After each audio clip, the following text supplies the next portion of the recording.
రక్షకుడును మన ప్రభునైన యేసుక్రీస్తు నామములో మీ అందరికీ హృదయపూర్వక వందనములు. ఈరోజు దేవుని వాగ్దానము ఇర్మియా గ్రంథము 11వ అధ్యాయము 4వ వచనము. ఐగుప్తు దేశంలో నుండి ఆ ఇనుప కొలుములో నుండి నేను మీ పితరులను రప్పించిన దినమున నేను ఈ ఆజ్ఞ ఇచ్చితిని. నేడున్నట్టుగా పాలు తేనెలు ప్రవహించు దేశమును మీ పితరులకిచ్చేదనని వారితో నేను చేసిన ప్రమాణమును నేను నెరవేర్చినట్లు మీరు నా వాక్యము విని నేను మీకు ఆజ్ఞాపించే విధులన్నిటిని బట్టి ఈ నిబంధన వాక్యమును అనుసరించిన ఎడల మీరు నాకు ప్రజలై యుందురు, నేను మీకు దేవుణ్ణై యుందును. హల్లెలూయా. మరి ఇక్కడ మనం చూస్తాం ఇశ్రాయేలీలకు దేవుడు తెలియజేస్తున్నటువంటి మాటలు.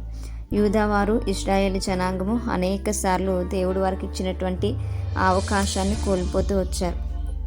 దేవుడు వారిని మరి ఎంతగా ప్రేమించినప్పటికీ కూడా వారు ఏం చేశారంటే దేవుని యొక్క మాటలు వినకుండానే వచ్చారు. మరి ఈరోజు మన స్థితి కూడా అలానే ఉంటుంది కదా.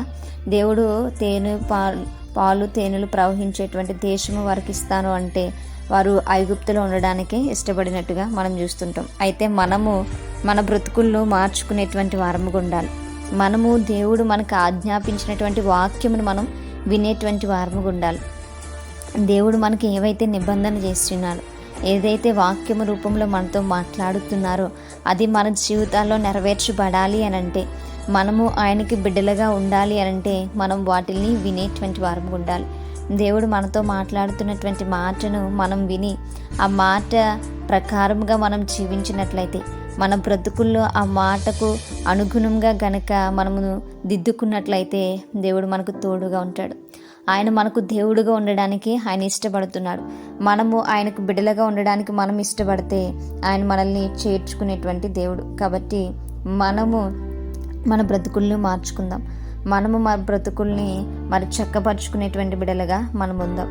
మరి నిరంతరం కూడా ఆయన ఎడల మన నమ్మకంతో జీవిస్తూ ఆయన పైన ఆధారపడుతూ ఆయన వాక్య రూపంలో మనతో ఏదైతే మాట్లాడుతున్నారో, మనకి ఏవైతే ఆజ్ఞలు ఇచ్చారో, కట్టడలు ఇచ్చారో వాటిని గైకునేటువంటి వారముగా ఉందాం.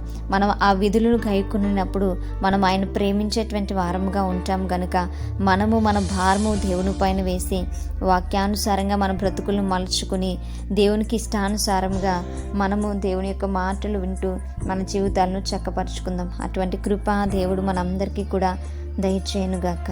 మేము ప్రార్థించుకుందాం. పరిశుద్ధుడా, మహాగణుడా, గొప్పవాడా, యేసయ్యా మీకు స్తోత్రాలు. సర్వాధిపతి అయినటువంటి దేవా మీకు వందనాలు. అయా నీ మాటలు విని నీ బిడ్డలుగా ఉండుటకు నాయనా, అయా మేము ఇష్టపడేటువంటి వారము ఉండుటకుని సహాయం దయచేయండి. అయా నువ్వు మాకు దేవుడుగా ఉండి మమ్మల్ని రక్షించడానికి నాయన ఇష్టపడుతున్నటువంటి దేవుడు కనుక అయా మీరు మాకు ఆజ్ఞాపించినటువంటి వాక్యమును, నిబంధనలను, ఆజ్ఞలను, విధులను, కట్టడలను ప్రభా మేము గైకుని ప్రభా నీ రాజ్యము చేరేటువంటి బిడ్డలుగా నిన్ను సంతోషింపజేసేటువంటి వారము ఉండుటకుని సహాయం దయచేయమని ప్రార్థన దయచేసి మీ పాదశాన్ని చేర్చుకోమని యేసయ్య పరిశుద్ధ నామములో అతి మిక్కిలి నేముగా బ్రతిమలాడి వేడుకొని పొందించున్నాము మా ప్రియ పరలోకపు మా కన్న తండ్రి. అమ్మాయి praise the Lord everyone. May God bless you all.